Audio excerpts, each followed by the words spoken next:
In the world of One Piece, there's a mysterious continent known as the Red Line that divides the world's seas into two. Actually, this is not just a continent. In the original version of this scene, Marco doesn't refer to the Red Line as a continent. Furthermore, whales other than Laboon also show signs of ramming their heads against the Red Line. Why is that? This oddity can be explained by the sudden appearance of ancient robot in Mariajois 200 years ago.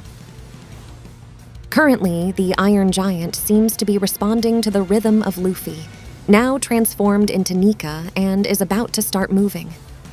In chapter 1092, lights were seen in the area corresponding to its eyes, accompanied by this sound effect, commonly used to depict the ignition of flames or light. However, the sound effect in chapter 1106 is clearly different, resembling the noise of computers and other machinery starting up. Another sound effect represents the noise of iron scraping. This means the Iron Giant is starting to move. There was no reaction during the first awakening of Nika, but each subsequent awakening has triggered a stronger response. This suggests that Nika's heartbeat contains the energy needed to activate the ancient robot. It seems the energy needed for the Iron Giant to start moving has been replenished through 3 awakenings of Nika. Yet many mysteries remain about the Iron Giant, particularly where it came from and why it suddenly started moving 200 years ago. Let's consider where the Iron Giant could have originated from. I believe the technology showcased by Vegapunk in the Egghead arc holds clues to the emergence of the Iron Giant. In chapter 1067, Vegapunk discusses the Iron Giant, but there are parts of the conversation that seem out of context. Does anyone remember? First, let's organize the flow of conversation between Vegapunk and Luffy's crew in this chapter. Bonnie has come to Egghead to turn Kuma, who had been turned into a human weapon, back to normal. Upon finally reuniting with Vegapunk, Bonnie attacks him with a saber, which turns out to be a failed invention attracting bugs. It seems like it even attracted a spider, by the way. It was mysterious why Oda-sensei had Bonnie faint at this point, but it became clear later that it was to prevent her from noticing Luffy's heartbeat when he turned into Nika during his fight with Lucci. We now understand the significance of Bonnie meeting Nika. And related to that failed creation saber, the conversation shifts to the topic of Momonosuke's devil fruit, which was considered a failure merely because of its different color. Then, Luffy asks Vegapunk about the giant robot, leading to a detailed discussion about the Iron Giant that suddenly appeared in Mariajois 200 years ago. The problem comes afterward. For some reason, Vegapunk mentions that Luffy and the crew entered from the Faperio phase to the scrapyard, explaining that to enter there, they had to pass through an invisible wall. When Oda-sensei seemingly inserts unrelated topics into conversations, it's usually a hint that these topics will be relevant to future developments. For instance, during a conversation about the legendary devil fruit among the 5 elders in the Wano Country arc, Zunisha suddenly appeared. This conversation later connected to Zunisha's remark about the revival of Joy Boy. Indeed, the scene where Luffy and the crew are pursued by the Kuma police is quickly cut to the battle between Law and Blackbeard. When the scene returns to Egghead, Luffy and the crew have aged and are found in the scrapyard. Therefore, the insertion of the discussion about a wall that can be passed through during the explanation of the Iron Giant suggests that this technology is connected to the appearance of the Iron Giant, according to my hypothesis. Here's the conclusion. The technique to pass through walls is used in this unnatural part of the Red Port, and the Iron Giant robot emerged from inside the Red Line. When Lilith guided the Straw Hat crew to the lab phase, this door could be passed through the wall from the outside. However, once passed through, it turned into an iron wall, making it impossible to exit from the opposite side. I believe this technology is applied in reverse to the walls of the red line. Meaning, from the inside, it's possible to pass through the walls of the red line, but from the outside, it appears as just a wall. It becomes too grand a story to consider the entire red line as artificial, but I at least think the part of the red line directly below Maria Joie has been artificially filled in. This is also because it's unnatural for there to be a giant hole where Fishman Island is located. Therefore, I propose that such a gate-like passage existed before the Void Century. Marco's statement hints that the red line is not just a continent. In translated versions, it is only referred to as the red line, but in the original, Marco doesn't actually say red line in that scene. He says, the red wall. Let's also look at a past conversation between Marco and Whitebeard, where Marco refers to the red line as the continent of red earth. As I explained in this video, Japanese is a language that combines ideograms, kanji, and phonetic characters, kana, allowing a single word to intentionally carry two meanings. So, while it's read as red line, its meaning is the continent of red earth. Originally, Marco recognized the red line as the continent of red earth. However, now he refers to it as the red wall. This suggests that the red line being a continent of red earth is a facade, and it's actually an artificially created wall. This change in expression likely occurred after hearing from Whitebeard. Notably, Whitebeard is wearing a bandana at this time, resembling his appearance from 2 years prior. This means it was after hearing about the history of the D-Clan from Roger, and it's safe to assume he already knew the secrets of the Red Line. I'll discuss 3 hints that could explain this. First, when Shirahoshi visited Maria Joie for the Leveille, she asked a guard, "Is that green thing a forest?" The guard replied, "Yes, though it's artificial." This suggests that natural plants don't grow on the Red Line. Likely, the area around Maria Joie on the Red Line isn't a continent of red earth, but an artificially created wall.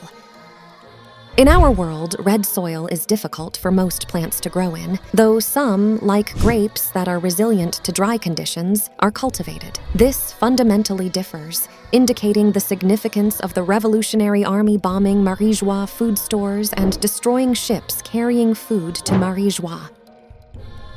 And the second crucial hint involves the behavior of island whales. Do you remember why Laboon started ramming his head against the Red Line? It began when Crocus informed Laboon about the Rumbar pirates' demise. Laboon, seemingly in denial of this fact, started to continuously headbutt the wall.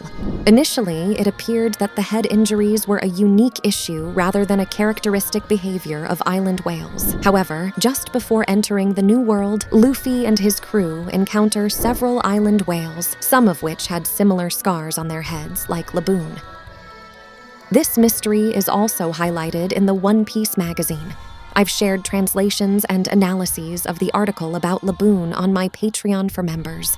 If you're interested, please check it out. So, why did other whales also have scars on their heads, like Laboon? It's unlikely that all the whales were mourning a separation from someone. The key lies in this statement. Island whales' heads contain a fluid known as brain oil, which they use to emit sonar waves for obstacle detection and prey location. They can also recognize music. Whales in the real world can substitute echolocation for vision. This means they rely not on visual information for obstacle and prey detection. Yes, you might have realized it by now. If a door similar to the one Lilith passed through, which can only be passed through from one side, were installed in the Red Line, the whales, which do not rely on visual information, might not realize the barrier of the Red Line in front of them and could end up bumping their heads against it. The fact that Luffy and his crew encountered island whales with head injuries at this particular point is likely not a coincidence. For these whales, which do not depend on visual information, it might be a source of frustration that, although they can perceive the world on the other side, they are actually hindered by a barrier of advanced technology from reaching it. Let's look at the mysterious flower room last. This room is lush with natural trees that are clearly not artificial. It is likely the tip of the Sunlight Tree Eve. Fishman Island lies directly beneath Maria Joie. According to Neptune, the reason sunlight is supplied to Fishman Island is because the Sunlight Tree Eve captures light at the surface and illuminates its roots. However, there's no sign of the Sunlight Tree Eve around Maria Joie, which sits directly above Fishman Island. Instead, it's all covered by the red line. So where does the light come from? Probably from this room. The Sunlight Tree Eve exists inside Maria Joie, supplying light to Fishman Island through the light it gathers there. Upon hearing Neptune's explanation, Usopp commented, "So the Sunlight Tree Eve is like the boss of the Yarukiman mangroves in Sabaody." This implies the area around here was originally part of the Yarukiman mangrove region. And, as discussed in this video, the Sunlight Tree Eve must have once towered in its center. Looking at the scenery of Red Port, it's clear that the Yarukiman mangrove ecosystem remains. This area was likely part of the mangrove, but the installation of a wall that can only be passed through from one side has made it appear as though the ecosystem abruptly ends. If it's true, as I've suggested in this video, that the wall can only be passed through from the inside, the interior might be hollow, hiding the original Sunlight Tree Eve within the red line. So far, we've speculated that the Iron Giant emerged in Maria Joie through a door that allows passage from inside the red line, but a lingering mystery remains.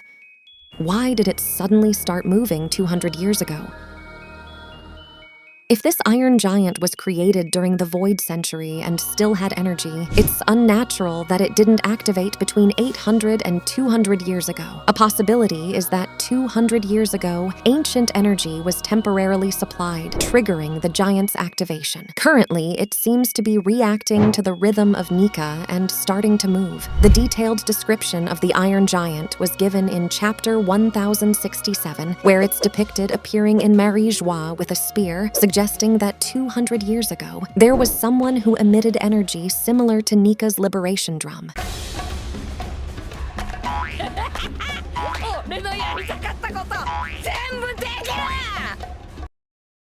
Incidentally, Dory and Brogy appeared in Egghead in Chapter 1106, but their first appearance in Little Garden was in Chapter 116. Let's also look at Chapter 167, similarly excluding Zero. It might be a coincidence, but people are doing the Nika dance. It's possible that Oda-sensei brought the scene where the Iron Giant moves to Chapter 1067 as a hint that it's related to the dance in Chapter 167. However, it seems unlikely there was an awakening of Nika 200 years ago. The world government stated that the Hito Hito no Mi, model Nika, had not awakened for hundreds of years. Additionally, Zunisha mentioned that it was the first time in 800 years it heard the liberation drum, suggesting a different cause provided energy to the Iron Giant 200 years ago. In fact, a significant event in the world of One Piece happened 200 years ago. Most notably, the ancestor of Ipponmatsu started the arms shop. Another piece of news is that the world government announced friendly relations with Fishman Island, making the Ryugu Kingdom a member state of the world government. Furthermore, the Ryugu Kingdom participated in that year's Leveille. This means that, like Shirahoshi attending the Leveille, the mermaid princess at that time might have visited Maria Joie. If she, like Shirahoshi, was a mermaid princess endowed with the power of Poseidon, it's entirely possible she could have provided the energy needed to activate the giant robot. Poseidon is an ancient weapon. The word Kodai means ancient, a term not frequently used in One Piece. Let's organize the scenes where the term Kodai is used: ancient weapons, ancient mechanical soldiers, ancient energy. Therefore, it can be considered that these three were all created around the same time. It's natural to think that the power of Poseidon could also affect the Iron Giants. It's conceivable that the world government allowed the Ryugu Kingdom to join them 200 years ago, after witnessing the formidable power of Poseidon, not wanting to antagonize the Fishman race. Perhaps they even hoped to eventually harness Poseidon's power for themselves. Additionally, 200 years ago, Dressrosa became home to a herd of fighting fish. While it wasn't explicitly stated where they came from, I believe they likely migrated from the Calm Belt. Odin's flashback, when Roger visited the Ryugu Kingdom, the gates of Fishman Island were destroyed by the Sea Kings, which, as Charlie explained, was due to the Sea Kings rampaging in anticipation of the birth of the mermaid princess, Shirahoshi. I think a similar event occurred 200 years ago. The Sea Kings, normally docile, became agitated in anticipation of another mermaid princess's birth. This agitation likely caused the fighting fish residing in the Calm Belt to flee to Greenbit in shock. The Sea Kings made statements such as, "Our king is about to be born, and it will work this time, just a little longer," suggesting that there had been previous attempts at achieving something with the birth of their king that had not been successful.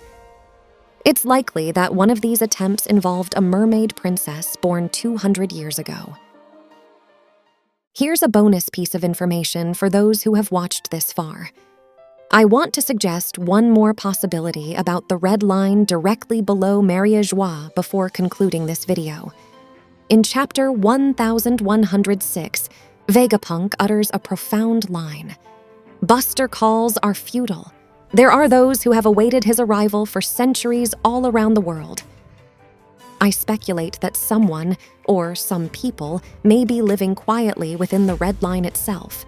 The Eve tree can transmit light and air, so the interior of this part of the red line could surprisingly be bright and possibly inhabited, much like Crocus lived inside a whale, or the newcomers lived in Impel Down's level 5.5.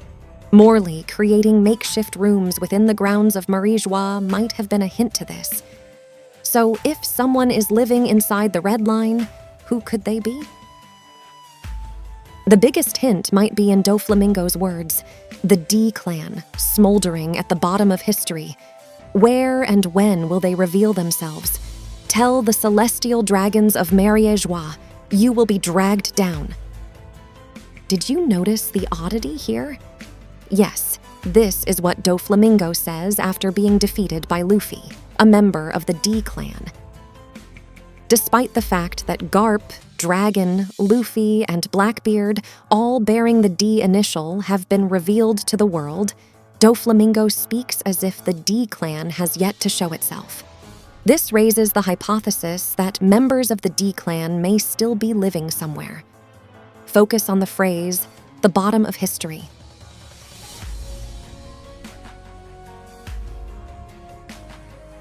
The current world government has been crafting the world's history since the Void Century by erasing any facts that occurred during those lost 100 years. And it's possible that the D-Clan exists at the very bottom of Marie Joie,